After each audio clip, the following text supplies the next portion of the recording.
Okay, hi. My name is Cheryl Tormey, for those of you who don't know me. And I want to start out, first of all, with my favorite scripture, which many of you have probably gotten in a birthday card. It's Jeremiah 29:11.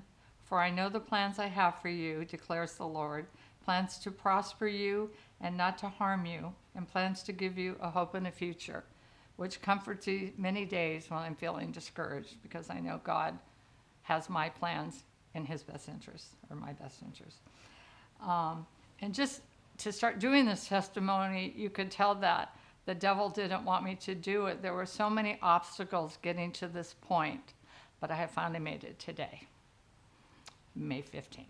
So, and then I was wondering, should I even do this testimony? Because in my opinion, my calling is kind of boring. Would anybody really care?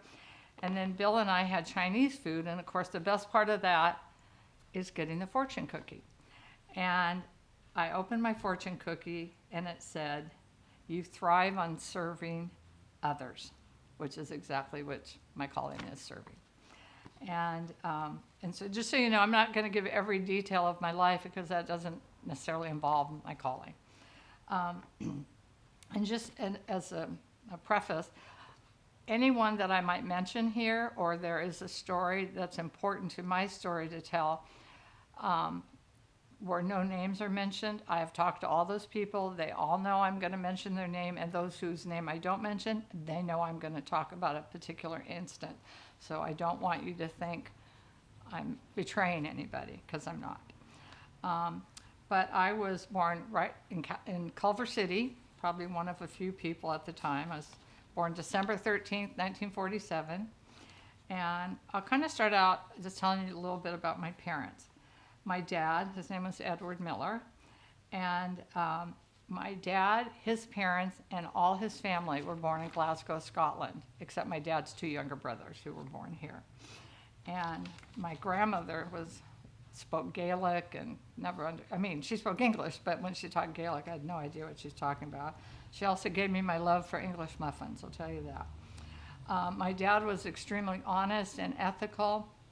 He worked then there was only like 2 phone companies. He worked for Pacific Bell. And for any of you who ever drive up through Bakersfield, my dad and his crew put up all those telephone poles and all the cables. So you can think of my dad when you're driving up that way. And his dad he traveled all through Africa, but the only part he didn't travel through the continent was Western Africa, which eventually I was able to complete with my brother because of Sierra Leone and all the places that Lighthouse Medical Mission went. And my grandmother didn't work while they were married, but after my grandfather died, she did work. And she was an alcoholic. And I didn't really know that until more like I was closer to 18, because I'm 5.5 years older than my brother. And so I was working, but occasionally when my parents would go away for a weekend, they would have my mom's mom and come and stay with. And I always wondered why didn't my grandma Miller come? And so my mother finally had to tell me, because when she did come, she would put a little thing of alcohol in her suitcase. And to the day my dad died, he never knew that I knew that about her, because my mom told me that my dad would be devastated to think I knew that his mom was alcoholic. It didn't affect how I felt about her. However, she was a perfectionist, very critical, particularly of my mother. And I don't personally, I don't know why you're an alcoholic. Some people say it's a disease. Maybe that's part of it, but it's also, I think, a choice. But maybe it's because she was so expecting so much of others and they couldn't live up to her expectations. That's how she dealt with it. Other people gamble, other people eat, whatever it is. That was more my sin. Anyway, my dad happened to be an excellent golfer, and he golfed a lot. And we grew up in the valley, and then ultimately when they moved up to San Luis Obispo area, he belonged to a golf club and did a lot of golf tournaments. So there's that I have going for me. And one of the things that my dad instilled in us was you better be on time. And those who know me know I am always on time. And if I'm not, it's because I had to rely on somebody else, okay? And I have a very strong opinion about people who are always late, because we're all late once in a while over things we can't control. But basically, people are telling you, my time is more valuable than yours. You're going to have to deal with it. But no, I don't like that. My dad had a really good work ethic. He was a very hard worker, and he was very honest. In fact, when it would rain, they would always call the phone people out to fix things that the wires had come down or whatever. And so when the phone would ring, in those days, we actually had a phone that was on a wall. We didn't have cell phones. And if it would ring and I happened to answer, before I answered it, my dad would step outside into the backyard, and he said, if it's the phone company, tell them I stepped away. So I could say that without lying, because he never wanted us to lie for him or himself. So I thought that was kind of cool. Now my mother, Nina Miller, she was born in Los Angeles, and her background, her maiden name was Schrock, and it's very German, so a little bit of German in there too. And my mother was a middle child. She had an older sister and a younger sister. And my mother was very sweet. And I was a lot like my mother in that I have a million friends. My mother was very friendly. She knew everybody. In fact, when she died, people that I didn't even know, from the bakery, the bank, they all came to her memorial. It was very interesting. My dad didn't know any of them. In fact, when my mother died and my dad had to go to the bank, they didn't even know who he was. So it's kind of interesting. She took care of all that. And one thing, I'd like to say, probably to everyone, but in particular women, I learned a very valuable lesson about saying something that affected me a good portion of my life. My mother would never stand up for herself. My dad wasn't mean or anything, but I grew up in a 50s household, and even though I did go to church, it wasn't what you would call the way we do now, a Christian home. But my dad was definitely the head of the household. You didn't argue with him. I knew, don't argue with my dad. I would argue with my mom, but not my dad. And one day we were in the kitchen, and I saw my dad said something, and I thought to myself, why isn't my mother standing up for herself? And I remember saying to myself, I will never let a man control me like that. And it has been to my detriment in many ways. And it's a hard thing to break, believe me. Plus, I already have a strong personality on top of it. But one day, he said something, they were having an argument or something, and they never yelled, it wasn't like that. And she finally stood up for herself. And my dad says, finally, you stood up for yourself. And he was kind of waiting for her to take a stand on something. And so she did. And anyway, so one thing I forgot to say about my dad was he was a good football player. He played football for Dorsey High School. It was very different back in those days, school. He was very popular. I looked at his yearbook, and all the girls loved my dad. He was very handsome. And that's where I really get my love for USC. It's all I'd ever known. All my neighborhoods in the valley where I grew up on White Oak, they were all SC fans. So even though I didn't go there, that's all I knew. And my mother loved sports, and she would sit at the dining room table, and for you young people, it's called a transistor radio. And she would set it on the dining room table in the kitchen, or the kitchen table, and she would listen to her beloved Dodgers. My mother loved sports. They loved hockey, Kings, and they just loved all that stuff. So I definitely got my sports gene from both of my parents. And, but, I'm probably a combination of both my parents. My intensity comes from my dad, and my outgoingness comes from my mom. Now my brother, I'm 5.5 years, almost to the day, older than my brother. And he was born in June 1953. And we've always been very close. And when my brother was born, it was hard for me because I had been the queen of the house for 5.5 years. I was like, oh God, what do I do? And I sat on the front porch for days. I wouldn't look at him. I wouldn't talk to him, nothing. So my mom's younger sister, who ultimately was her best friend, came to visit, and they lived in Anaheim. And she said to me, and she must have known that I was struggling with it, and she said, oh my gosh, what is it like being the big sister and being in charge? Well, that's all I needed to hear. I was now in charge. And I went and knocked on all my neighbors' doors and invited the whole neighborhood to come and see my brother, who I was now in charge of. But ultimately, my brother and I are very close. He's different than me in that he's much more reserved. He got that Scottish gene, of which I did not get. I did not get that very conservative gene. And when my brother, we were at the movie theater. That's another thing young people won't know. That we used to go to drive-in movies in the Valley in Van Nuys. And my brother was 15. I even went, so I was 20, I guess. And we were in the drive-in.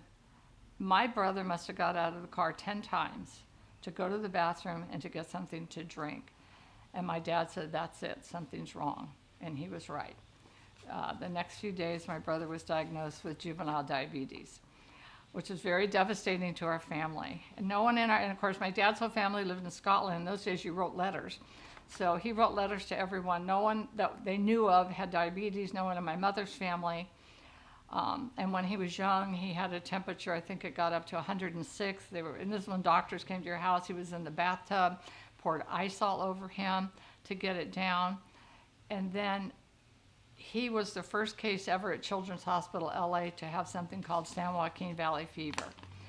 And so that was sort of the beginning of his health problems, even though my brother's always taken good care. He was a huge surfer, a big skateboarder. He and his friends started a surf shop in the Valley, and he became a Christian before me. I actually got saved initially, of course, at the Coliseum, and I was listening. Our church went to see Billy Graham.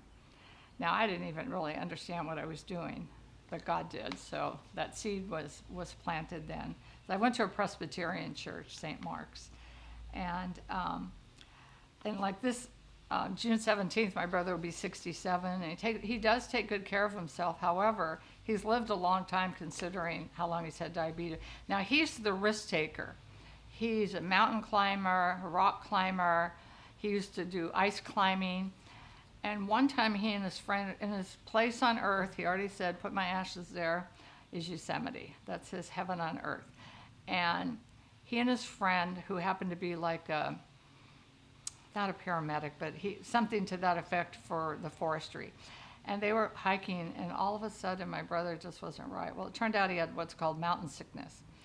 And he's laying there, and his friend looked at him and goes, "Well, Doug, I can either sit here with you and watch you die, or I can go down and get help," is what he did. And they helicoptered him to a hospital in Modesto, which eventually down the road, he became an RN and ended up working in the hospital. Looked up his records and found out how close he was to really dying. But while he was laying there, I personally believe it was an angel. This girl walked up and sat with him the whole time, just kept him awake and everything. He never got her name, never knew what happened to her. And maybe she wasn't an official angel, but she was our angel because she helped keep Doug alive. So my parents said, "Please don't tell me when you're doing anything crazy so we don't have to think about you, when you're gone." And so now my gift or my calling really is serving. And so I want to read, thanks to Nate, a scripture I got that really describes this.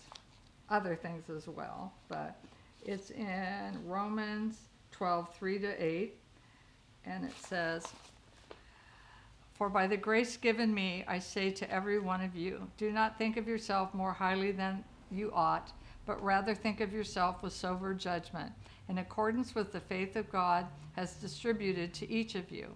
For just as each of us has one body with many members, and these members do not all have the same function, so in Christ we, though many, form one body, and each member belongs to all the others.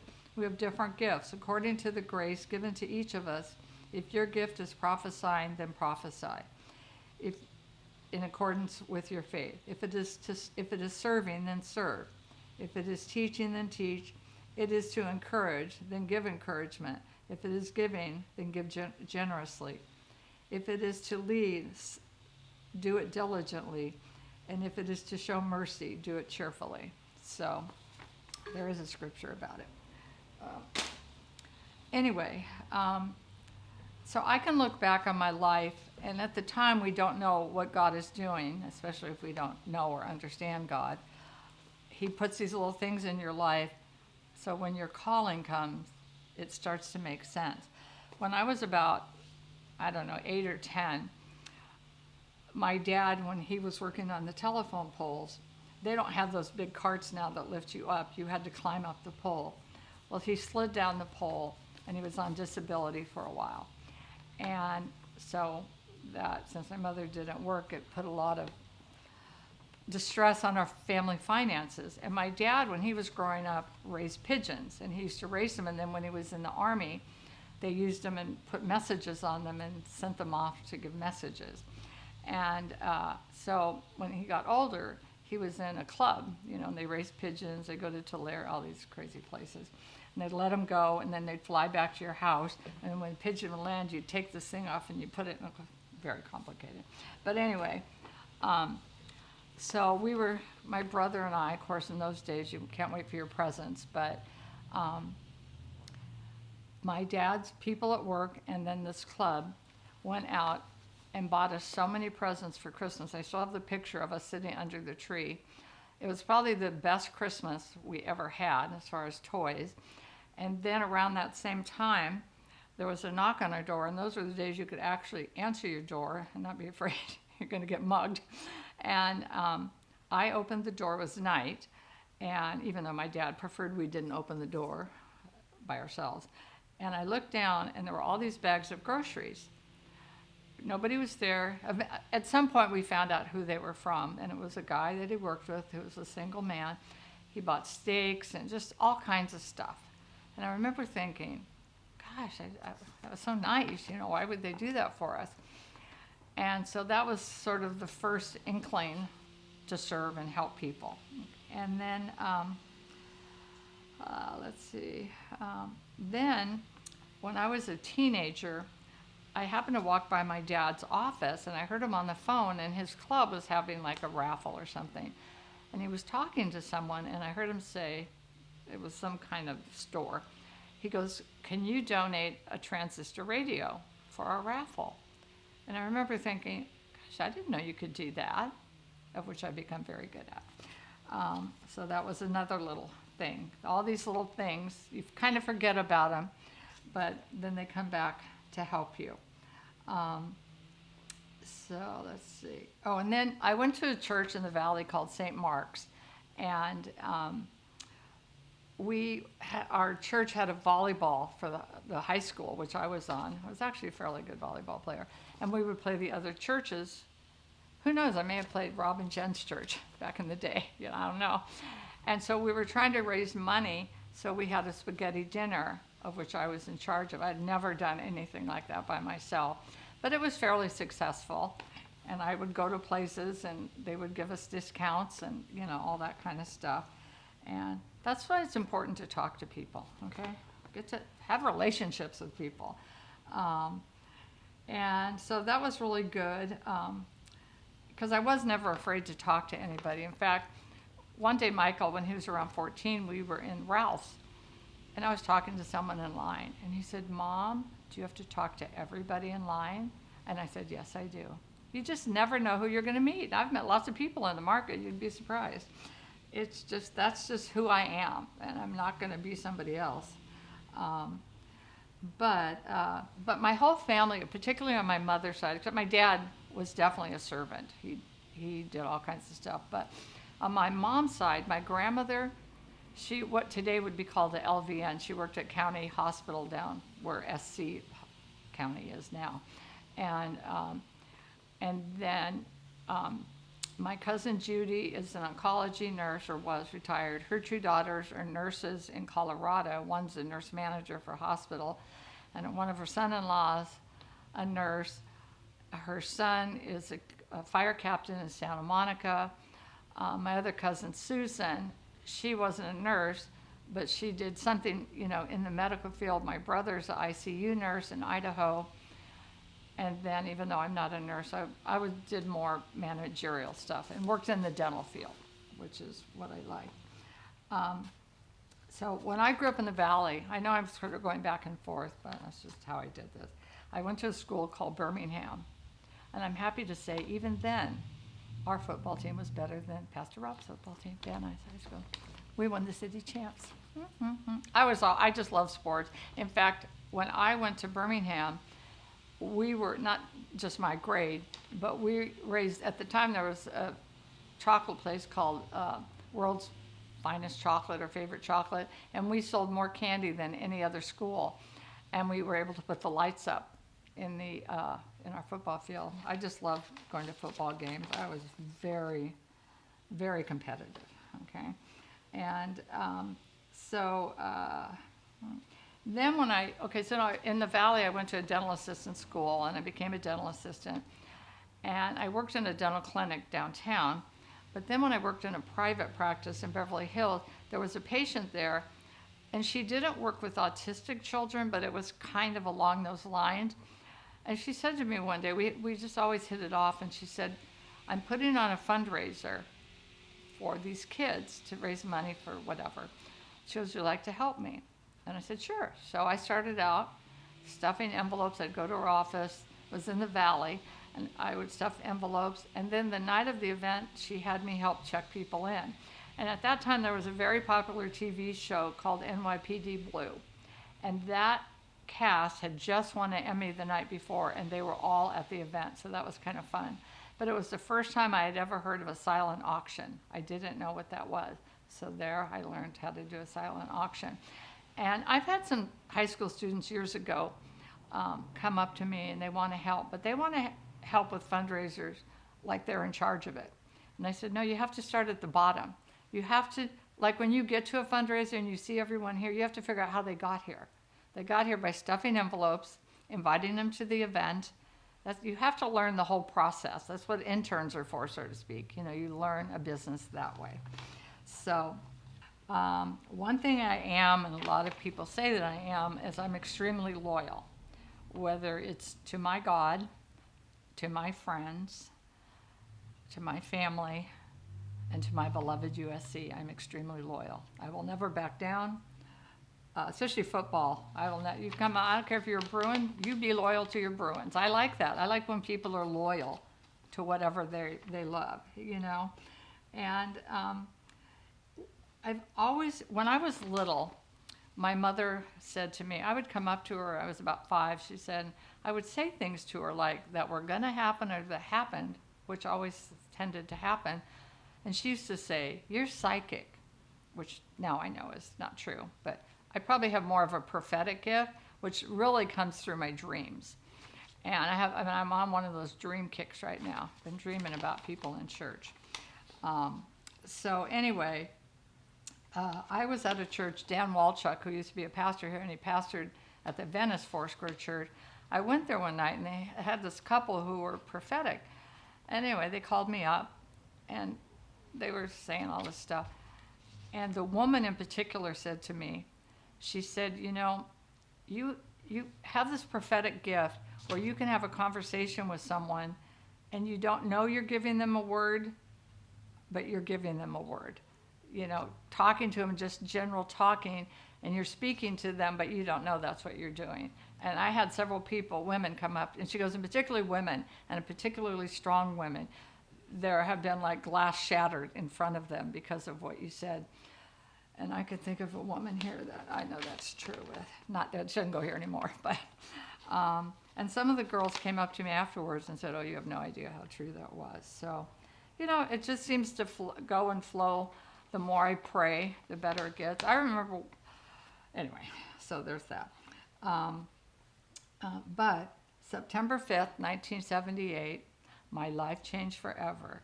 Not only did I meet what was to be my best friend for almost 42 years now, but my real relationship with God was about to start. I met Pam Summer. Met her in a law firm, and she was sort of, even though we didn't know each other, she was sort of responsible for me getting hired because the office manager, we had to come, me and unbeknownst to me, another girl, 2 different days, and our desks were very close to where I was a receptionist, where Pam was. And so the office manager didn't know who to hire, and so she showed him both of our resumes.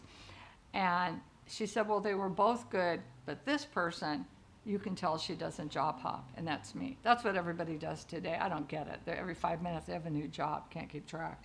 But I was never like that. I wasn't one to call in sick a lot, hardly ever called in sick. I don't know, it's just something about, it was, I guess, my dad who taught me that. And so I initially came to the Lighthouse. Pam, I would say, she'd invite me over for spaghetti dinners and what I would call starting her propaganda on me, talking to me. But Pam was always so sweet. And so anyway, I came initially like 1978. And at the time, there were different, it wasn't Pastor Rob, but it was a different pastor and his wife. And I remember sitting there, I wasn't married. And I looked at the pastor and I go, God, I could come here. He's really handsome. That's how I think, But he said something in that service that I said, okay, I'm not coming back here. Like I said, I grew up Presbyterian. It's a very boring church. I was definitely meant to be evangelical. And he said, and I don't even know why he said it or what it was about, but he said, I finally met a Presbyterian I liked. And I went, well, why wouldn't he like all people who believe? So that was it. Never told Pam why. Didn't come back. And that was September, or what, I don't know, beginning of 79. I don't know when it was when that happened. And I really didn't come back until after Harrison got saved. And then every Saturday night, so I got to know Harrison. He would call all the time, not all the time, but he would call at work to check on his wife. And of course, I would talk to him like 5 minutes before he got to her. So we built up a relationship before I even met him. And I actually met him in the middle of Pico Boulevard at the building on a Friday night, bumper to bumper traffic that we stopped. Pam had been wanting me to meet him. So that was, and at that point they had no children. And not only was it a blessing that he became my friend, but he was my USC friend, my buddy. We had something in common. And he wasn't saved at that time. And then he got saved, which then really became my demise in my, thinking then. And so every Saturday night, he would call, and I'd be drinking. I was never really a drinker, even though I did drink occasionally. And I would have a glass of wine, and I'd hear his name. I'd go, just a minute, and I'd put my wine down because I felt guilty drinking wine talking to him. And then he would say, oh, you're going to come to church tomorrow? And I go, I don't know. But eventually, he knocked me down, and I came. And I've been coming ever since. And I got saved January 24th, 1982. And of course, it was Super Bowl Sunday. So everything is about sports to me, And they have been, in so many ways, my lifeline. I trust them. I love them. But Pam told me something one time that always sticks with me.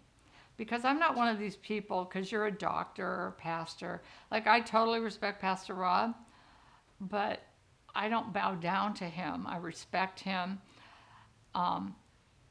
But she said, God never puts two people together for the benefit of one.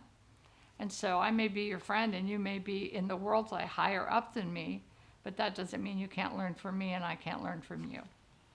And so I always wanted to be a mom and get married then a mom. And so with Pam, I would go to her house a lot. And then she had Daniel, their firstborn. Actually, I was his first babysitter when he was 3 weeks old. And I would go to all the kids' birthday parties and help Pam. And just the more I would be there, the more I wanted to have kids and get married. And one little story about angels, and in this case I know it was an angel. There was a couple that used to go to our church that moved to Nebraska, Ford and Teresa. And Daniel and their son Jeremiah were the same age. And so I was going to babysit Pam and Daniel. And so they brought him over there first.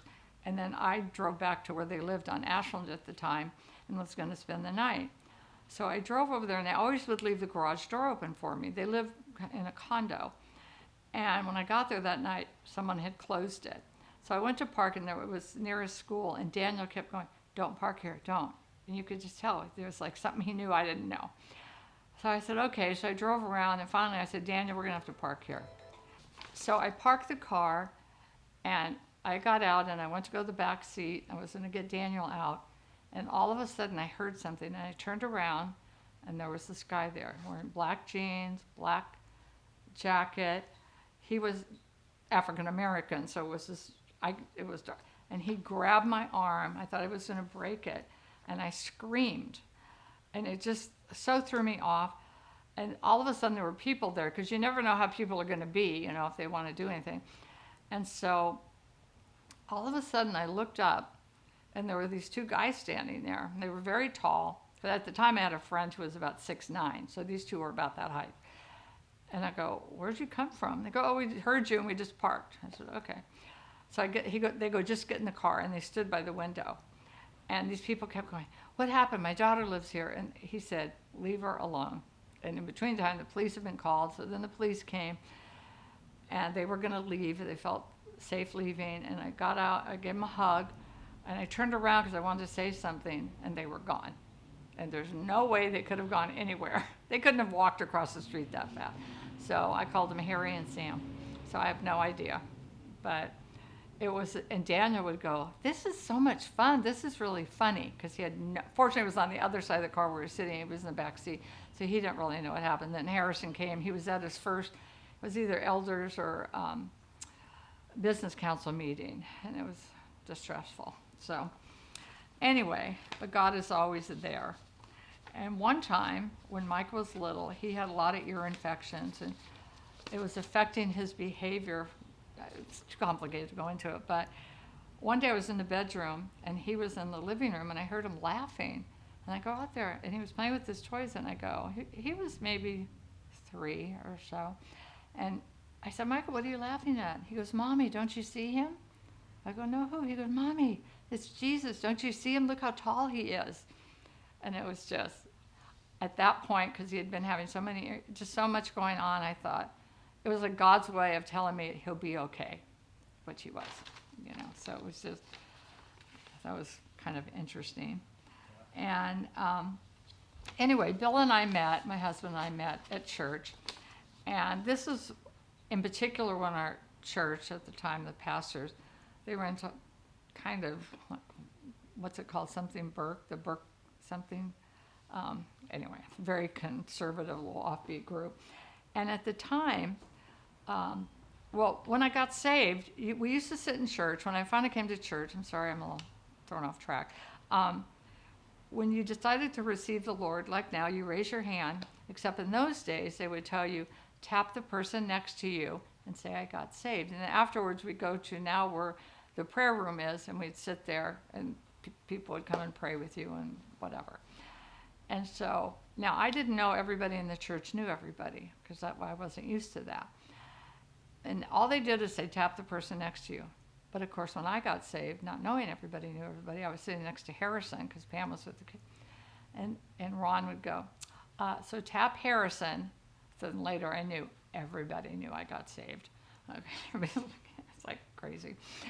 And that was it. That was the beginning. And so then to go along, we used to have a thing where after governments or whatever, they go, "Okay, get in groups of 3 or 4, and we'd pray with each other." And one day I turned around, and there was Bill. And I'm thinking, "Oh, God, there's one of those Bircher guys, real conservative kind of guy." Anyway, so we were praying. And then someone had called the police on our church and thought we were doing crazy stuff, which we weren't, with the nursery or, the little program, preschool kind of thing. And they came, and so we were going to have a news conference. So Terry, at the time, who was Ron's secretary, and we were roommates, we split up the list because he wanted us to call everybody in the church, which we did. And I happened to end up getting Bill. And I called him, left a message. He didn't have to call back, but he did. And that's how we really had our first conversation. And he couldn't believe he was talking to someone who loved USC as much as him, but didn't go there. Because when Bill went there, his dad flew him to all the games since he was 6 years old. So that's all he's ever known. And then when he went to school there, he was a student manager on the football team. And back in the day when OJ was on the team, Lord help us. And but he loved it. Bill is generally a quiet guy, but watch him from afar watching a USC game, you won't know it's the same person. He's a crazy person. He makes me look sane. And he loves it. He knows so much about sports, and Michael is definitely like him. Michael does know an awful lot about sports. And so anyway, then we had Michael, June 5th, 1987. And he was blessed because it turns out he became an only child. But at that time in January, Robert Moore was born. February, Clayton Summer. April, Nate Scribner. And Michael was born in June. And then that August was Grant Bartell. So he had a lot of friends. And he's still friends with all of them. Maybe not to the degree he was, but we are a family, you know. So he thinks of them all. And, you know, in fact, one of his roommates is somebody he went to school with, Tyler. So we definitely, when they say we're a family, we are, and we have our fights, and, you know, just like every other family, which is kind of cool. And but before we got married, we had a prophet here, and it was a Friday night, and it wasn't as crowded because people had been coming. It was after that kind of raid thing. And I go to sit down, and I end up sitting next to Bill, and we're the only two on the aisle. And the guy walks up to us, and he starts giving us this word as if we were married. I'm going, and I look straight, Bill looks straight. I go, oh my God, what's happening? I can't do it. And he said, there's going to be a break-in here. Boy, was he right. And this and that, and just went on. And I go, oh God. So afterwards, I go up to him, I go, did you think we were married? He goes, I don't know. I just do what God tells me. And then I found out later, Bill did the same thing. You think anyway, we ended up going out. We went out February 21st, got engaged in May, and got married August 23rd because we were old, you know. When we got married, Bill's birthday is September 13th, so it was a few weeks after we got married. He turned 45, and that December I turned 39. And my dad's parents were 28 and 39 when they got married, my grandmother. So that was old back in those days, so I guess I wanted to keep up through tradition, and apparently my son's doing the same thing.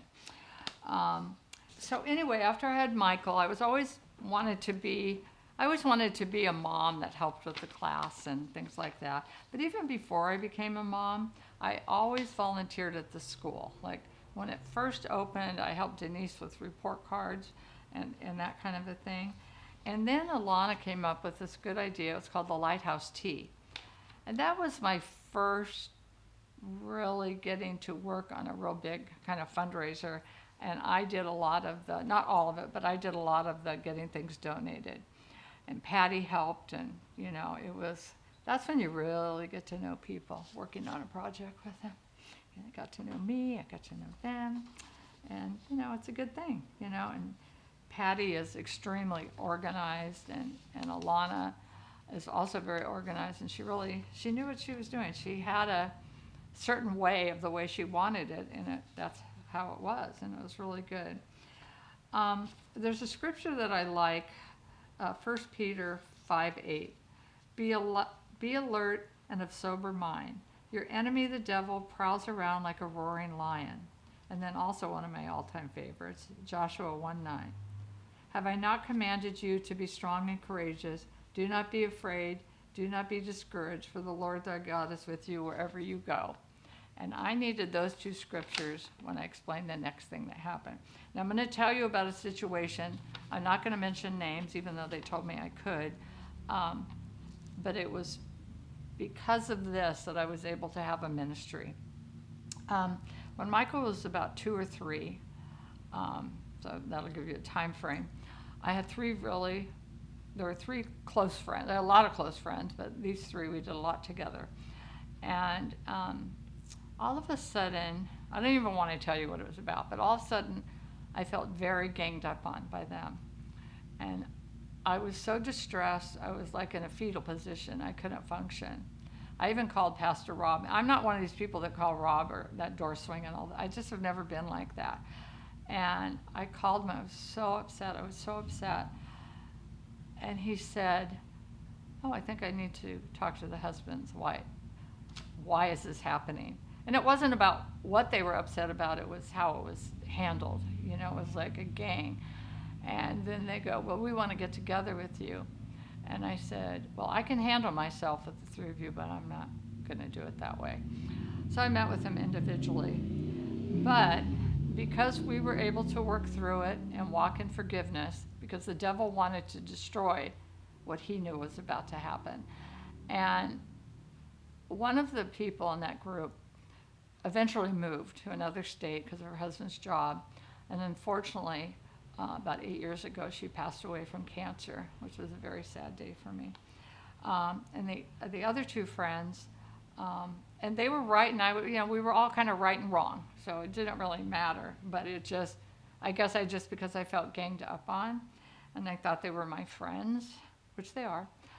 But two of them, I'm so close to.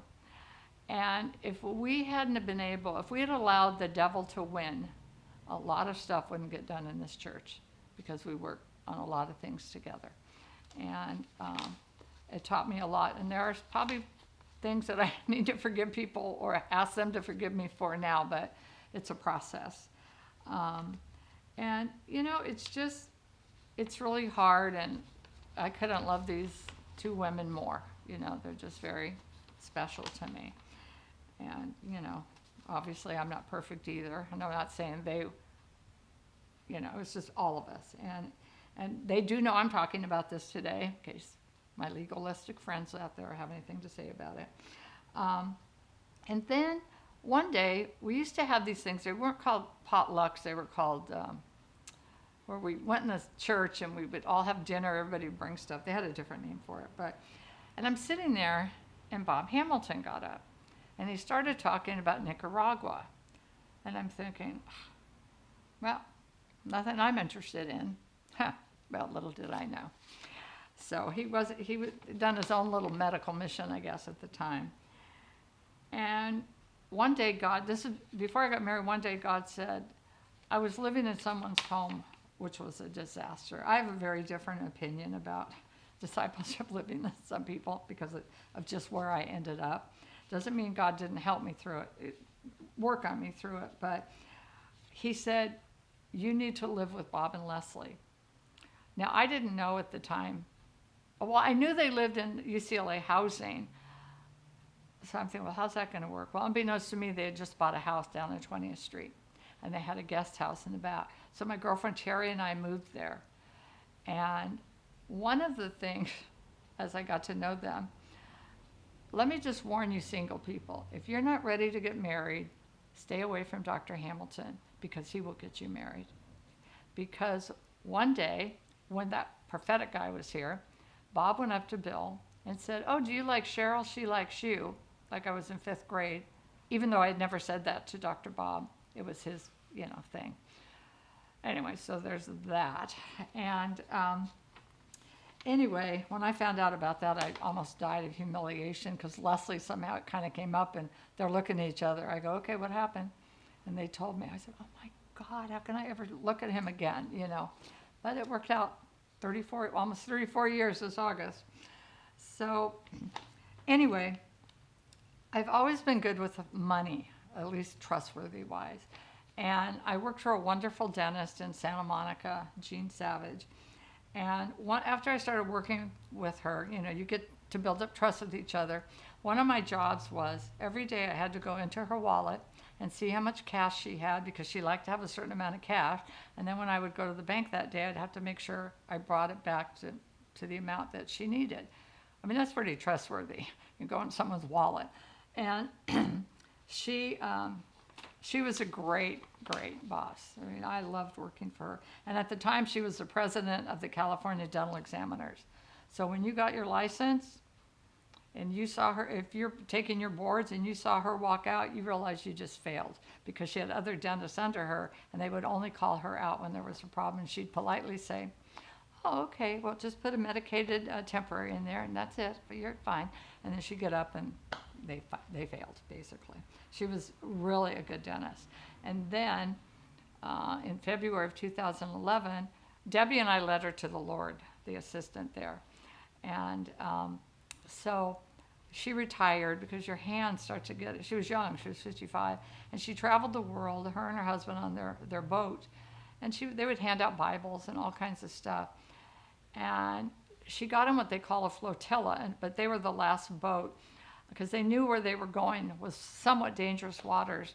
Well, because they were the last boat, these crazy terrorists, Somali pirates, came and got on her boat and shot and killed her and her husband and the other 2 people on the boat. It was a devastating day for me. Just, how did a woman like this, healthy as could be, a big bike rider, ate healthy, didn't eat junk food, nothing. And that's how she died. And Debbie and I just go, thank God we led her to the Lord, you know. And to this day, I mean, we were right here on 7th Street. To this day, I think about her all the time. But then, through a lot of different ways, I started working with Dr. Hamilton and working at Lighthouse Medical. Just started out just helping do stuff. I wasn't getting paid or anything like that. And I just really liked it. I did go on one trip because my grandfather had traveled all through Africa, my dad's dad, all through the continent except for West Africa, which I think I mentioned that before. Sorry if I did. But anyway, my brother went on quite a few missions. He loved it, and he wanted to go to the most remote places. That is his risk-taking thing. And but through Lighthouse Medical Missions, I have dealt with hundreds of thousands of dollars. And one thing I will tell you about money, like trips and having people pay you, you learn a tremendous amount about people when it comes to money. Because everyone, Bill and I are very different when it comes to money. We're pretty much on the same page, and sometimes I think, I don't know, you really want to waste your money on that, or he'll think that about me, but people are funny with their money. That's all I can tell you. And when it comes to money, I don't mind loaning people money, and I might even forget that I loaned it to you, but when it comes to Africa money, Lighthouse Medical Missions, I will never forget that you owe me money. You owe God money, and it's just not right. But one time Harrison and Pastor Rob sort of helped me, because when we had one of those Lighthouse teas, people had bought things in the auction, and there were some people, I don't even know who they were, I don't even think they went to our church, and they took the stuff and they never paid. And I'm trying to follow up, and I said, look, I don't know what to do. And it wasn't a huge amount of money, but to me, you know, hey, we're trying to help our school. And I remember Harrison said, let it go. You know, sometimes you just have to let it go. God knows that they owe us, and don't stress yourself out. And I haven't quite gotten to that with Lighthouse Medical Missions, but even so, you know. And I do want to say about Dr. Bob is that he's extremely ethical.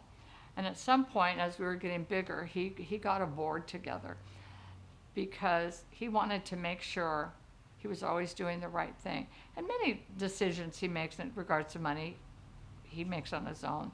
But if it comes to anything substantial, he always calls the board and says, this is what I want to do, and what do you think? Because he won't do it. He wants to be accountable, and I really appreciate that about him. And because of Bob, that's why we're so big, because everybody loves him and all his patients. And they all tell me, and these are people who don't even believe in God, and just say, because of him, I know what a good guy he is. That's why I'm willing to give you money, you know. And so it's really good. So I always feel, and I worked in his office too, and you could see how he treats his patients, and just, I mean, he's just a good guy, you know.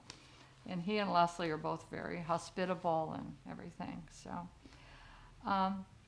one thing I'm learning about, especially I guess millennials or whatever, everybody texts everybody now, and nobody really has relationships.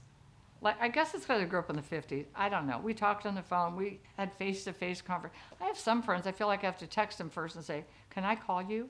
Because I'm not in their perfect schedule of the day. Because sometimes they'll answer, hello? Oh, well, I feel welcomed by you. So I'm just different that way. I don't know what it is. And a lot of these kids, and part of like fundraising, I mean, I realize the world is changing, but you have to build relationships up with people. And through Lighthouse Medical Missions, I've met more people that I probably would have never met. They, you know, were in different financial situations and kind of go out, hang out with different crowds, but they've just, some of them have become my friends, and I'm very grateful to that. Now, one of the things, I do want to talk about something that this particular incident, and just so you know, I did talk to Paul before I'm telling you this, because he told me he tells us all the time, because it is somewhat personal financially. But this is the thing when I went, why do I do this? That God reminded me of all the things, how he helped me when I was younger. And when Debbie Catalano was dying of cancer, and I remember meeting her when she first came to the church, just with her kids, her 2 daughters.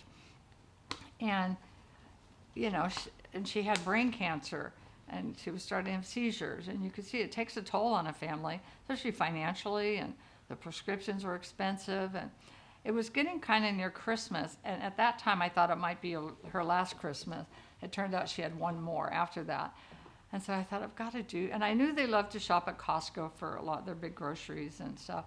So I thought, these kids aren't going to have their last Christmas with their mother without it being special. So I emailed a bunch of my friends and said, look, this is what I want to do. Get him gift cards so he could get whatever toys he wants for the kid, Toys R Us, Costco, Target. I think I even got something at CVS where he had to get her prescriptions.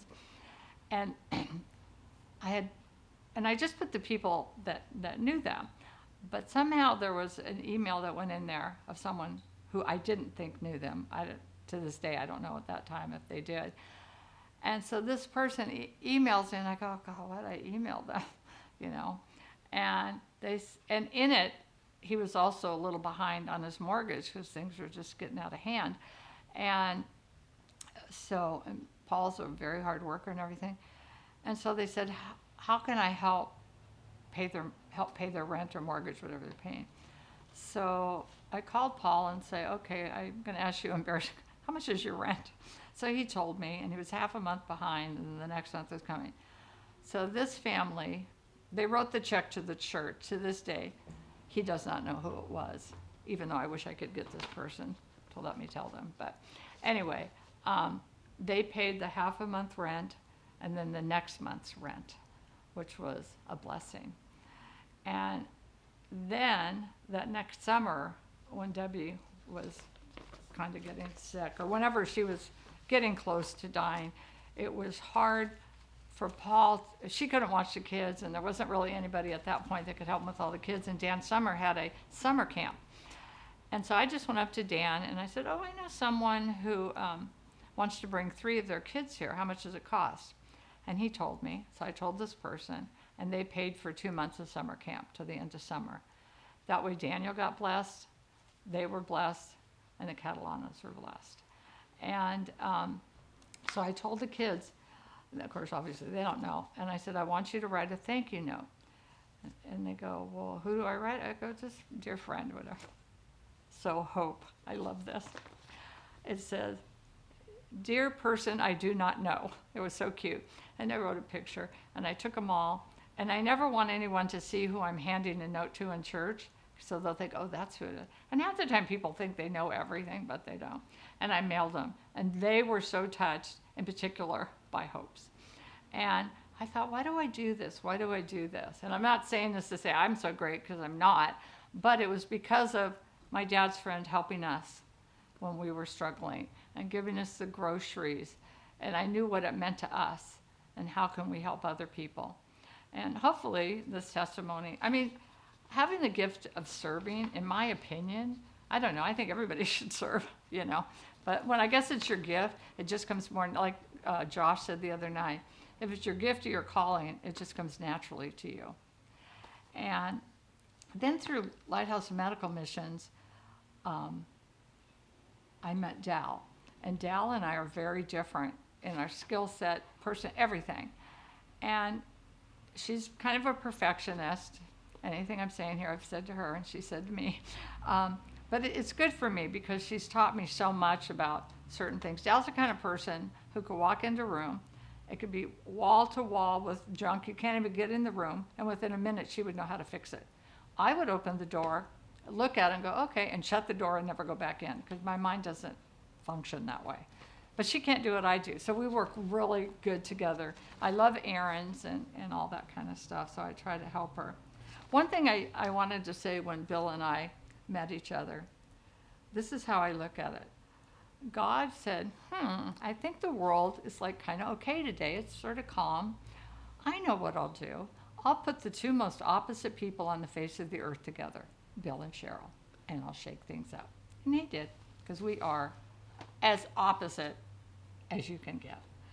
Then in 2011, I had been struggling, and I found out, it seems, that everyone in our church is a doctor. And they would come up into me and they would tell me what's wrong with me and why is this and why is that and blah, blah, blah, blah. I personally believe in doctors. Doesn't mean they don't know things, but they act like they're doctors. And it was Michael's birthday, and I'm trying to find this restaurant in Wilshire where I knew exactly where it was. I was so out of it. And, sorry, skip. Anyway, my doctor sent me to the doctor, and it turned out I had something called spinal muscular atrophy. Nothing you can do for it. It's where your muscles are slowly dying.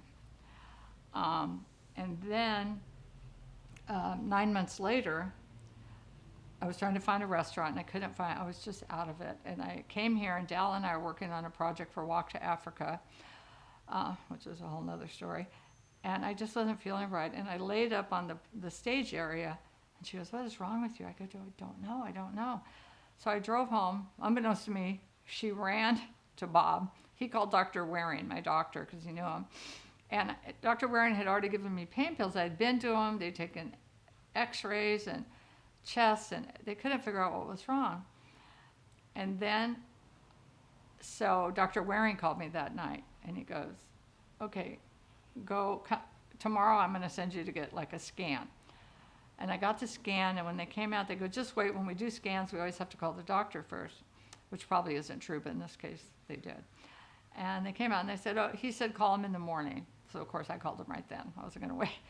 And they said, he'll probably see you tomorrow. 9 o'clock, my phone rang. And I go, "Oh God, this can't be good." And then I got in, they put me in a room, and then he moved me to his office. And then I go, "Oh God, this really can't be good." That's when I found out I had Hodgkin's lymphoma. And I was so sick. I was so sick. And I found out later I almost died. I didn't know it. I never thought about dying. I never thought I would die. But that's when the church really steps up. Leslie Hamilton became my laundry queen. She can get a stain out of anything. She did. Michael would take over my towels, and she would do all that, and people would bring dinner. Bill didn't want help at first. I finally said, "Then give me the phone," because I know he needed help. Because what happens is the caregiver ends up getting sicker than the person sick. Anyway, if it wasn't for my friends, I just don't know what I would do. People came by, and it was a blessing. And then 2 years ago, my beloved Dr. Waring died out of nowhere, and I'd gone to him for over 30 years. And I had gone in to see him one day, and I came home and I told Bill, "Okay, Dr. Waring doesn't seem himself." And it turns out he wasn't. He didn't know it at the time. He was going in for a simple little colonoscopy or something. He had blood tests. Turns out he had leukemia, and 6 weeks later he died. It was like my best friend died. I can't explain it, but you develop a relationship with your doctor, especially as you get older and you're going a little more. And then I go, "Oh God, what do I do now? Who can I get that will be as good?" No one can replace him. And then a woman doctor came in, and yes, she can't replace him, but she's not supposed to. She's her own self. And I really love her, Dr. Lamelli, right here, right in the same office. But she said to me, "Well, it's been 7 years since you've been diagnosed with this muscular thing. Maybe they have new cures or something." So she called up, emailed all her friends. She graduated about the same time as Alexi at UCLA. Called all her friends, "Who's the best neurologist?" And it's a Dr. Shea at UCLA. He's a great guy. And I went there, and I could tell then that he didn't think I had what they thought I had, which it's very hard to diagnose me anyway. And through a variety of things, tests, they put these things on, you feel like you're getting an electric shock. And then he did a muscle biopsy, which ultimately confirmed I really had something called inclusion body myostitis, which is even more rare. For sure they can't do anything. And because of that, I had a little hope, but there was no hope to be found.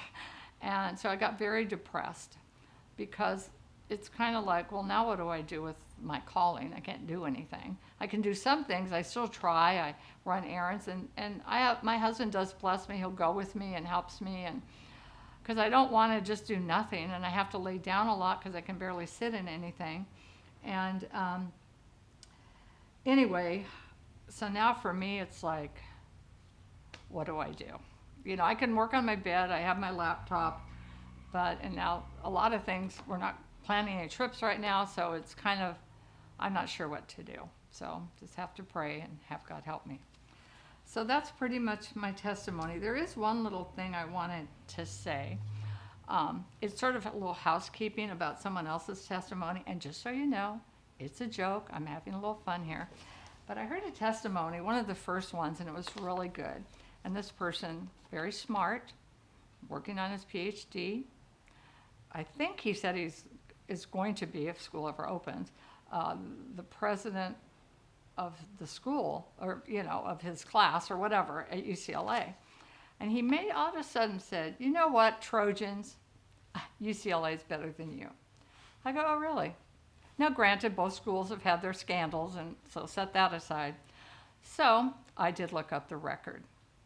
USC, and I'm more about football, okay, so that's my thing. USC 50 wins, UCLA 30. So therefore, we are better than you. All I have to say is praise the Lord and fight on.